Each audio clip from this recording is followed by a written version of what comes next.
Hello everyone, my name is Shivani Tyagi और आज हम पढ़ने वाले हैं फ़िलॉसफ़ी। तो जब हमारे दिमाग में फ़िलॉसफ़ी सब्जेक्ट आता है तो एक स्टेटमेंट आती है जो शायद हम सब बचपन से सुनते आ रहे हैं, और वो स्टेटमेंट है ज़्यादा फ़िलॉसफ़ी मत झाड़, या फिर ये फ़िलॉसफ़ी मुझे मत सिखा।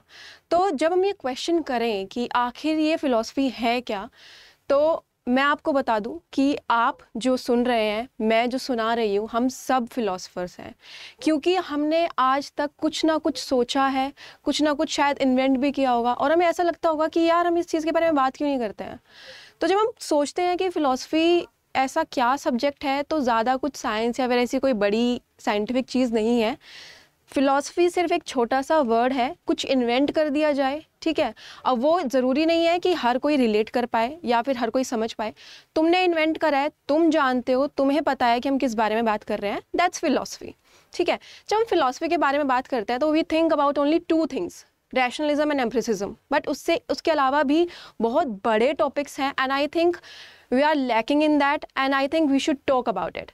जब भी हम फ़िलॉसफ़ी की बात करें, I think we should talk from pre Socratics. क्यों प्री सोक्रेटिक्स से हमें बात करनी चाहिए?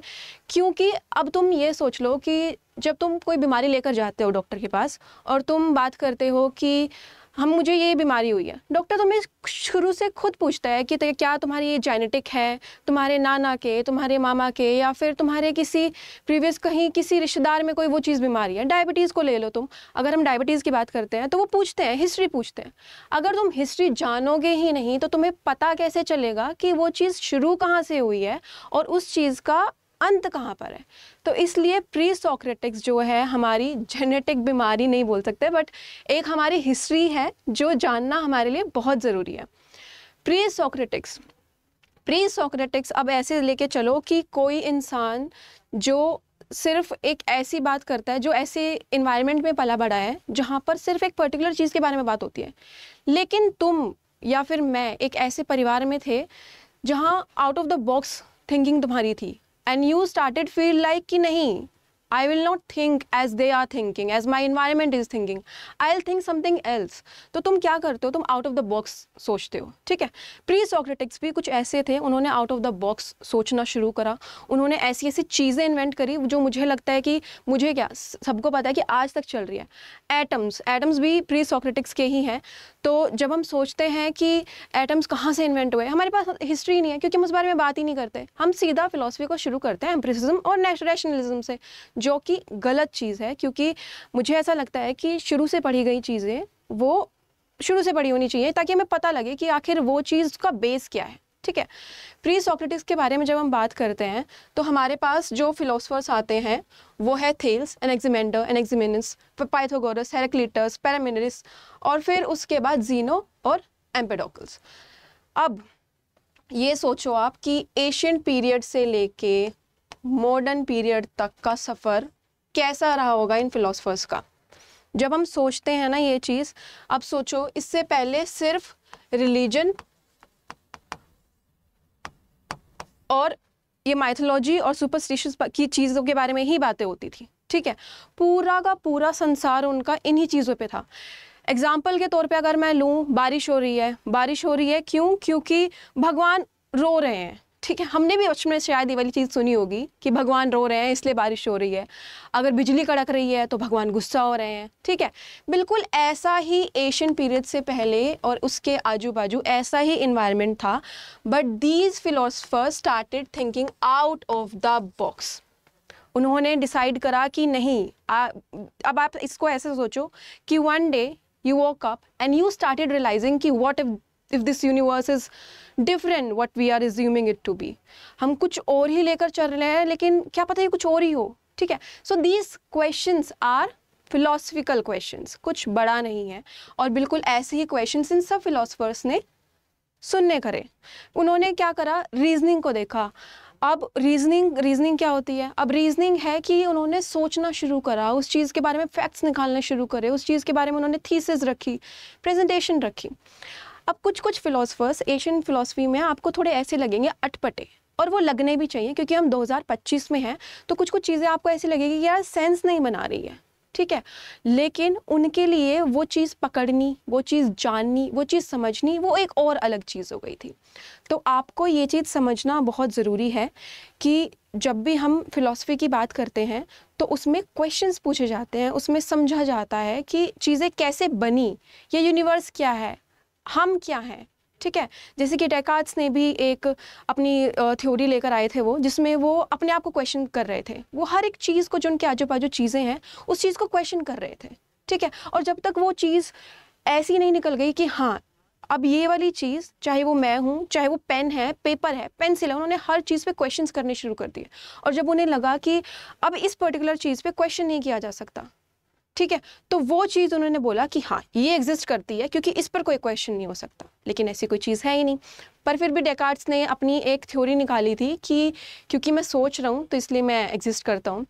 इसके बारे में डिटेल वर्जन डेकार्ट्स के लिए मैं वीडियो लेकर आऊँगी, क्योंकि मुझे ऐसा लगता है डेकार्ट्स भी बहुत बहुत इंपॉर्टेंट है। और सबसे ज़्यादा इंटरेस्टिंग इतना है क्योंकि डेकार्ट्स मेरे फेवरेट फिलोसफर हैं, क्योंकि उनकी फ़िलासफ़ी थोड़ी सी अलग है, थोड़ी सी उटपटांग भी है। और वो जैसा सोचते थे ना, आई थिंक वैसा फ़िलासफ़र मुझे पूरी फ़िलासफ़ी में दिखा नहीं है। तो उसके बारे में डिटेल में लेकर आएंगे।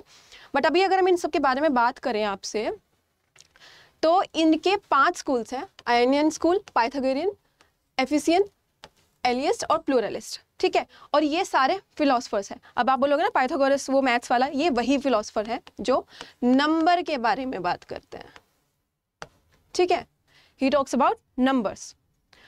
अब एक एक करके इन फिलोसफर्स के बारे में हम बात करेंगे, लेकिन आपको ये जानना पड़ेगा कि ये ही वो फिलोसफर्स हैं जिन्होंने फिलॉसफी की नींव रखी है, ठीक है। जैसे कि आपके पास भी हिस्ट्री होगी आपके घर की, आपके दादा परदादी, तो ये हमारे फिलोसफर्स के दादा परदादी हैं, ठीक है। तो इनके बारे में जानेंगे हम धीरे धीरे। तो जब हम सोक्रेट्स की बात करते हैं, तो सोक्रेट्स की बात करते टाइम हमें ये याद रखना पड़ेगा कि फर्स्ट फिलोसफर्स इन हिस्ट्री हैं। इन्होंने ही हमें बताया कि फ़िलॉसफ़ी है क्या, ठीक है। One day randomly they started thinking कि यूनिवर्स क्यों है, ये क्यों है, ऐसा क्यों है, और फिर उसके बाद हमारा जन्म हुआ फ़िलॉसफ़ी का, ठीक है। इन्होंने कॉस्मोस पे, नेचर पे, ओरिजिन पे, मुझे ऐसा लगता है कि कोई भी टॉपिक फ़िलॉसफ़ी का इन्होंने छोड़ा नहीं होगा, ठीक है, जिसके बारे में इन्होंने बात ना की हो। इन्होंने हर किसी के बारे में बात करी है। और मैथोलॉजी से एक ऐसा इन्वायरमेंट जहाँ पे सिर्फ रिलीजन के बारे में बात होती है, कोई भी इश्यू हो रहा है, कुछ भी हो रहा है, इन्होंने बस वो रिलीजन पर नाम छोड़ दिया। इन्होंने बोल दिया कि भाई ये तो भगवान कर रहा है। उनके लिए भगवान ऑलमोस्ट सब कुछ था, ठीक है। उनके लिए साइंटिफिक चीज़ कुछ नहीं थी, कोई और रीज़न ही नहीं था, कुछ भी हो रहा है हर चीज़ भगवान के बारे में। अब ऐसे में कुछ लोग आकर क्वेश्चन करने लग जाएं तो उनका इन्वायरमेंट उस चीज़ को कैसे लेगा, ठीक है। अब कोई ऐसी ऊटपटांग चीज़ one day randomly you started thinking और स्टार्टेड आस्किंग योर पेरेंट्स कि मम्मी ऐसा क्यों है, वैसा क्यों है। What your parents will say कि पागल हो गया आज, तो ये क्या प्रॉब्लम होगी, इसको ऐसे क्यों क्वेश्चंस पूछ रहा है ये, है ना। दे स्टार्टेड आस्किंग क्वेश्चंस, और फिर उसके बाद हमारे पास पूरी फिलॉसफी एक ऐसी इन्वेंट हुई। और फिर उसके बाद वेस्टर्न फिलॉसफी की नींव इन्होंने रखी, जैसे मैंने आपको बताया, ठीक है। हमारे पास आते हैं थेल्स। अब ये थेल्स जो है हमारे महाराज, डाकू महाराज नहीं, सिर्फ महाराज, ठीक है, सिर्फ महाराज। ये हमारे फिलॉसफी के फर्स्ट फिलोसफर जिन्होंने क्वेश्चन करा, और क्वेश्चन इतना बढ़िया इन्होंने क्वेश्चन करा कि हमारा जो है फंडामेंटल एलिमेंट क्या है, ठीक है। हमारी एग्जिस्टेंस पे इन्होंने सवाल उठाने शुरू करे। इन्होंने क्या बोला? वाटर, पानी, ठीक है। अगर हम आज के टाइम पर देखें तो झूठ भी नहीं बोला था इन्होंने, ठीक है। अब देखो 2000 साल पहले इन्होंने कभी कुछ इन्वेंट किया और हम आज भी उस चीज़ को लेकर चल रहे हैं, ठीक है। और वो भी उस टाइम पर जब हमें पता ही नहीं था ऐसी कोई चीज़ें, जब रिलीजन के बारे में बात होती थी, ठीक है। उस टाइम की वो चीज़ हम आज तक मान रहे हैं। 70% of our body is made up of water, right. तो थेल्स ने कहा कि हमारा फंडामेंटल एलिमेंट जो है वो है पानी। इन्होंने फिर दूसरी चीज क्या बोली कि earth is flat disc which floats upon water.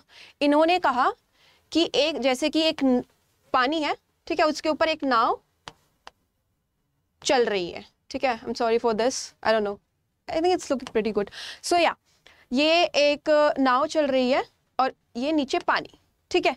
ऐसा ही इन्होंने बोला कि नाव की जगह तुम ले लो अर्थ को, कि जो अर्थ है, कोई स्पेस वगैरह के बारे में बात नहीं की इन्होंने कहा कि जो हमारी अर्थ है वो पानी पे घूम रही है, ठीक है।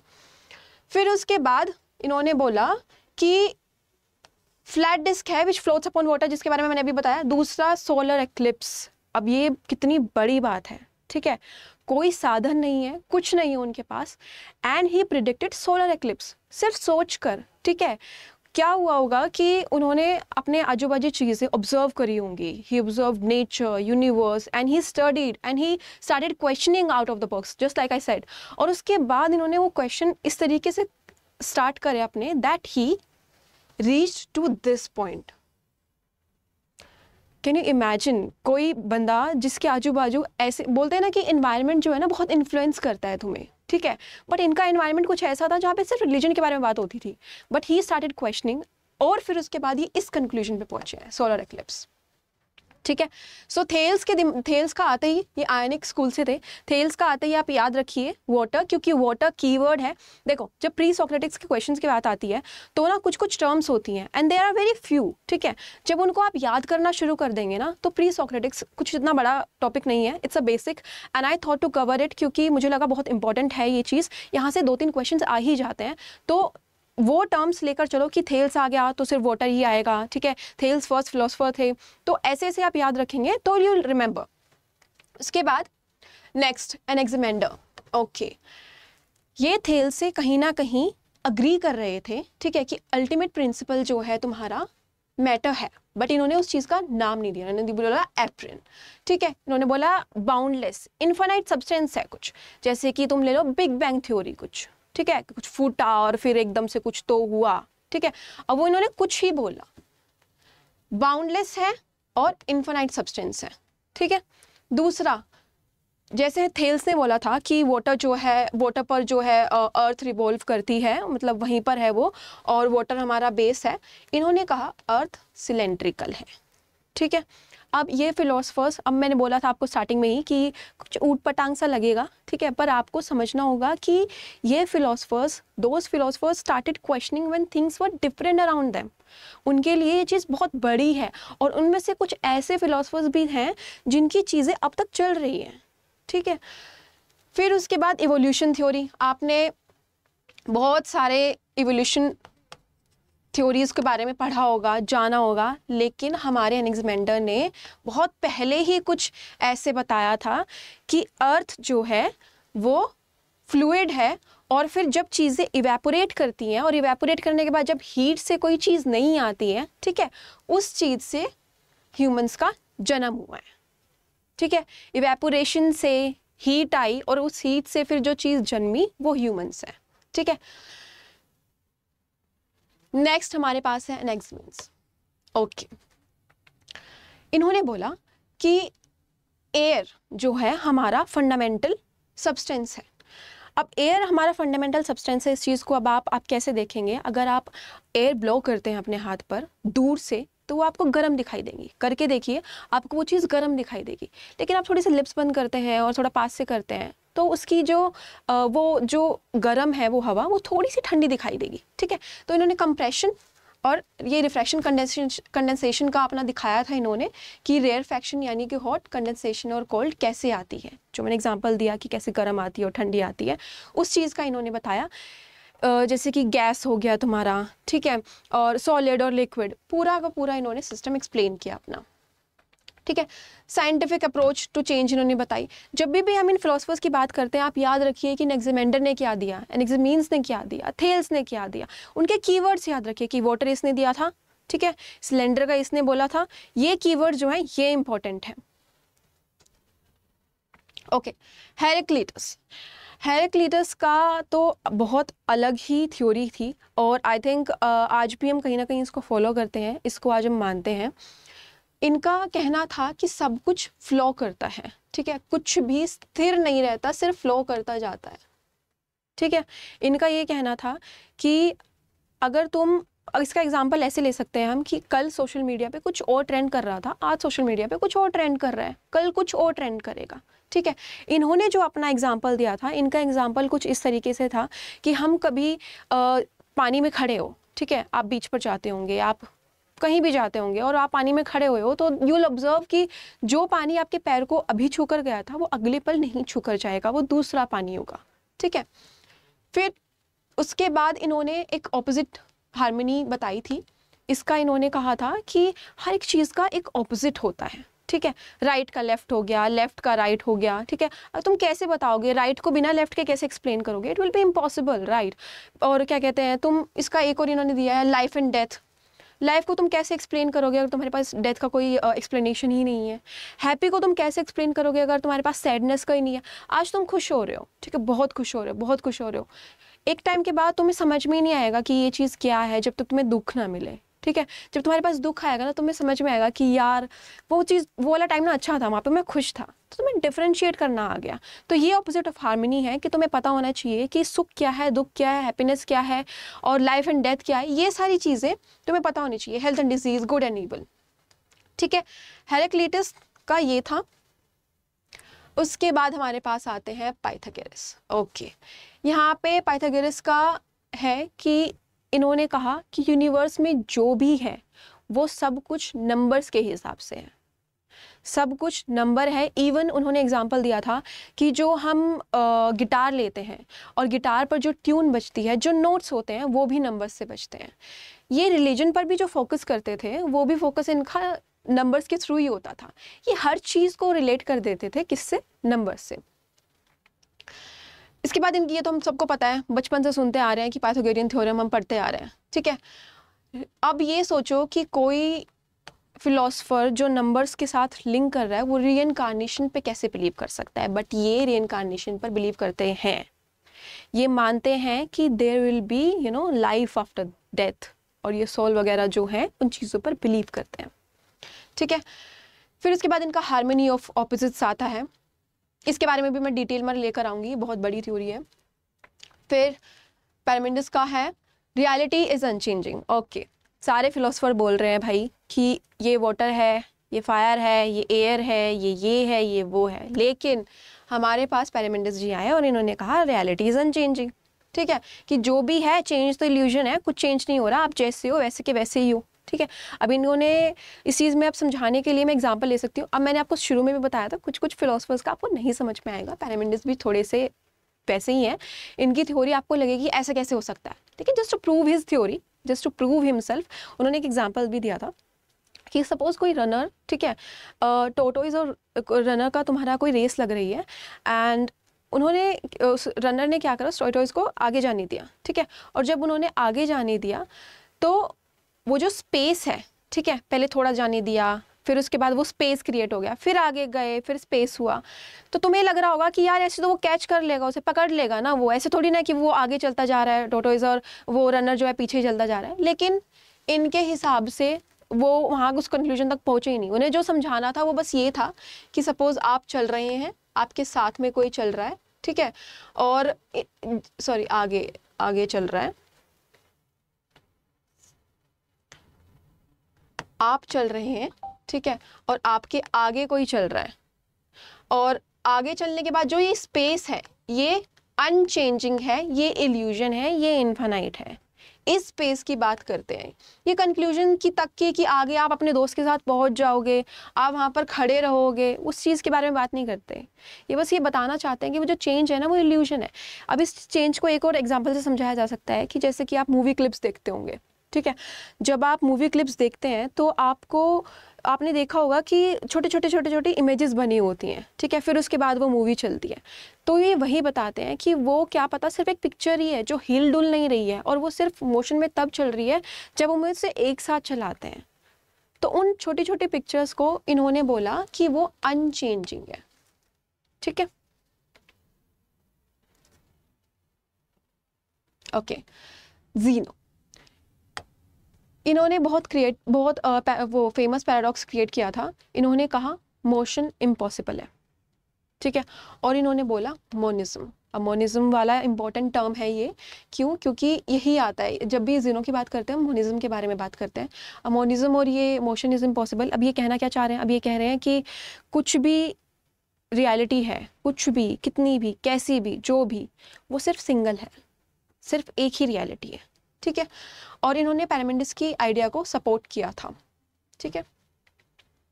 ओके, एम्पेडोकल्स, इन्होंने बोला कि हर चीज़ 4 तत्व से बनी है, that is earth, air, fire and water. Okay, और फिर उसके बाद लव एंड स्ट्राइफ का इन्होंने बोला था, love getting together and getting apart. Okay, ठीक है। अब ये अर्थ, एयर, फायर, वाटर का अगर हम कहीं ना कहीं देखें, ठीक है, ये इवोल्यूशन से भी जुड़ा हुआ है। डॉकिंस का तुम्हें याद होगा, इसके बारे में भी हम डिटेल में पढ़ेंगे। अगर हम आज के टाइम पे, अब ये इतने साल पुरानी की बात है, अगर हम आज के टाइम पर देखें तो क्या ये बात झूठी है? ठीक है, ये चीज़ हम आज भी पढ़ते हैं और आज भी कुछ लोग फॉलो करते हैं, तो ये चीज़ झूठी तो नहीं है। तो ये मैं यही बोल रही हूँ कि जो हमारे सोक्रेटिक फिलोसफर्स हैं, they have something new, they have those things जो आज भी हम इन 2025 वी आर फॉलोइंग। तो इन फिलोसफर्स के बारे में जानना इसलिए इम्पॉर्टेंट है। ओके, ये 3 फिलोसफर्स, डेमोक्रिटस, एपिडोकल्स जिसके बारे में मैंने अभी बात करी, और एनाक्सागोरस, तो ये फादर ऑफ एटोमिज्म है। अब इनका तो कहना आपको पता ही है, बहुत टाइम से पढ़ा है हमने, कि एटम जो है वो हर एक छोटी छोटी चीज़ों से बना है। पूरे संसार के बारे में इन्होंने बताया कि universe is made of empty atoms and empty space. ठीक है, फिर उसके बाद इन्होंने बोला कि जो एटम्स होते हैं ना वो हमेशा चलते रहते हैं, ठीक है, इसीलिए वो मूवमेंट होती रहती है। और फिर उसके बाद इन्होंने बोला कि इन्होंने भगवान को मानने से मना कर दिया, नो नीड फॉर गॉड्स। इन्होंने कहा कि हर चीज़, हर एक छोटी चीज़ एटम से बनी है और उसको तुम जितना छोटा छोटा तोड़ते जाओगे, ठीक है, देयर विल बी इन्फिनाइट। फिर उसके बाद आज भी 2000 साल के बाद भी इनकी जो ये एटमिक थ्योरी हम आज भी फॉलो करते हैं, ठीक है, आज भी मानते हैं हम कि जो हमारी थ्योरी है वो एटमिक थ्योरी है और वो हम छोटे छोटे छोटे पार्टिकल्स में डिवाइड करते जाएंगे। ठीक है, हमें भी ये चीज़ पता है कि पार्टिकल्स के बीच में देयर इज़ अ स्पेस और जो एटम्स है वो मूव करते रहते हैं। फिर उसके बाद एपिडोकल्स के बारे में हमने अभी पढ़ा कि कैसे fire, water, air and earth से सब कुछ बना है। ठीक है, फिर एनाक्सागोरस आते हैं हमारे पास। ओके, इन्होंने कहा कि हर एक चीज़ कॉन्टिन्यूएशन में है, ठीक है, हर चीज़ हर एक चीज़ से बनी है। अब इन्होंने कैसे बोला कि जैसे अगर कोई पर्टिकुलर चीज़ है, पेन है, ठीक है, और उसकी कैप है, अगर तुम उसको अलग कर देते हो फिर उसके बाद तुम्हें समझ में आता है कि अलग है, ठीक है, बट उन्होंने कहा कि हर एक चीज़ का लिंक है। If there is something happening you know before, तो उसका लेटर में कुछ ना कुछ लिंक निकलेगा। तो दैट्स व्हाट ही बिलीव्ड कि कुछ ना कुछ ऐसा लिंक है जो हमें जोड़ कर रखता है। ठीक है, तो इन्होंने यही बोला कि एवरीथिंग इज कनेक्टेड। फिर उसके बाद believed in universal intelligent nous that organizes everything. हमारे यूनिवर्स में कुछ तो ऐसा है जो हर एक चीज़ ऑर्गेनाइज करता है। अब इनकी इस बात को समझना बहुत ज़रूरी है कि एनाक्सागोरस का कहीं ना आज भी लोग फॉलो करते हैं कि कैसे हर एक चीज़ कनेक्टेड है and there is an organization. ठीक है, personally I follow this and I believe in this that if there is something happening तो उसका कुछ ना कुछ लिंक फ्यूचर में ज़रूर होगा and there is always a organization of that particular thing. ठीक है, अब ये तो देखो, अब ये थोड़ा कंक्लूड कर लेते हैं और थोड़ा सा मूड को समझने की कोशिश करते हैं कि थेल्स ने बोला कि everything is made of water. ठीक है, उसके बाद हमारे पास आते हैं एनेक्सिमेंडर। ये बोलते हैं कि I think it's soul boundless. ठीक है, इसका कोई कुछ कनेक्शन नहीं है, बाउंडलेस है ये। ठीक है, जैसे कि बिग बैंग थ्योरी का मैंने एग्जाम्पल दिया, बिग बैंग थ्योरी जैसा है। फिर उसके बाद हेराक्लिटस ने बोला नहीं ये तो फायर जैसा है। फिर उसके बाद पैरामेंडिस थोड़े अलग ही आते हैं। पैरामेंडिस से time and change are an illusion. ठीक है, तो फिर इनको यहाँ से निकाल दिया बिकॉज इनकी थ्योरी सबसे ज़्यादा ही अलग थी। ठीक है, तो एक बोल रहा है फायर है, एक बोल रहा है बाउंडलेस है और दूसरा बोल रहा है वाटर है। बट ये पैरामेंडिस जी थोड़े अलग आए, इन्होंने बोला कि नहीं जो भी है तुम बोल रहे हो वो तो सब इल्यूशन है, कुछ है ही नहीं ऐसा। तो ये उस थ्योरी पर है। तो आपको ये समझना बहुत ज़रूरी होगा कि प्री सोक्रेटिक्स को लाइटली ना ले। ठीक है, थोड़ा बेसिक जान लें, जैसे कि ये है कि क्या है, इसको समझा कैसे जा सकता है, कौन कौन से फिलोसफर्स हैं, इनको कैसे पढ़ा जा सकता है, कि थेल्स ने वाटर दिया था और क्या कहते हैं एनेक्सिमेंडर ने क्या दिया था। तो इन सब के बारे में कंटेक्स्ट में अगर हम थोड़ा जान लेते हैं, हेराक्लिटस ने फायर दिया था, थोड़ा सा भी इनके बारे में जान लेंगे, सिर्फ ये कीवर्ड जान लेंगे तो यू विल नो कि हाँ ऐसे ऐसे इसके बारे में पढ़ा जा सकता है। और सोक्रेटिक्स को जानना इतना कुछ मुश्किल नहीं है। ठीक है, क्योंकि इनके ना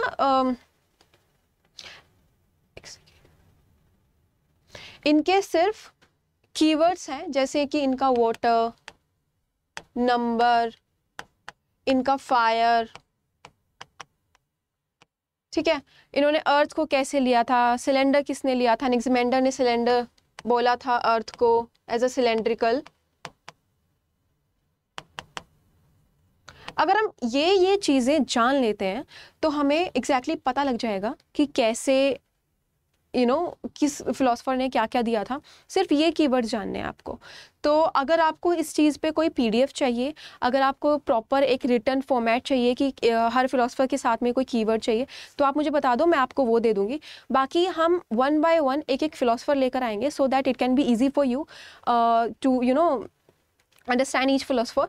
हम इसके बाद से जो है शुरू करेंगे हमारा डेकार्ट्स का, रैशनलिज्म, एम्पिरिसिज्म के फिलोसफर्स का शुरू करेंगे। अगली क्लास में पहले मैं आपको इन दोनों टर्म्स के बारे में समझाऊंगी, then will start with that. उसके बाद एक एक फिलोसफर को समझाऊंगी मैं। बाकी अगर इफ़ यू वांट कि मैं प्रॉपर टेक्स्ट से you want me to read and then explain it to you, आप वो भी बता दो मुझे कमेंट सेक्शन में।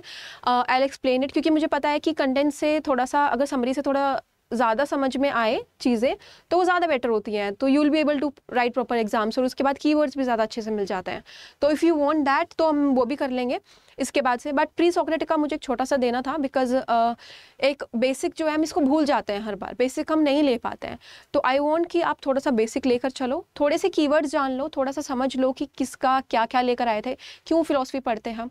अब अगर आप ये चीज़ समझ रहे हो, अगर आप जान रहे हो, क्वेश्चंस कर रहे हो ना, even if you are questioning to everyone about anything, तो आप समझ लो कि आप भी फिलोसफर हो, ठीक है।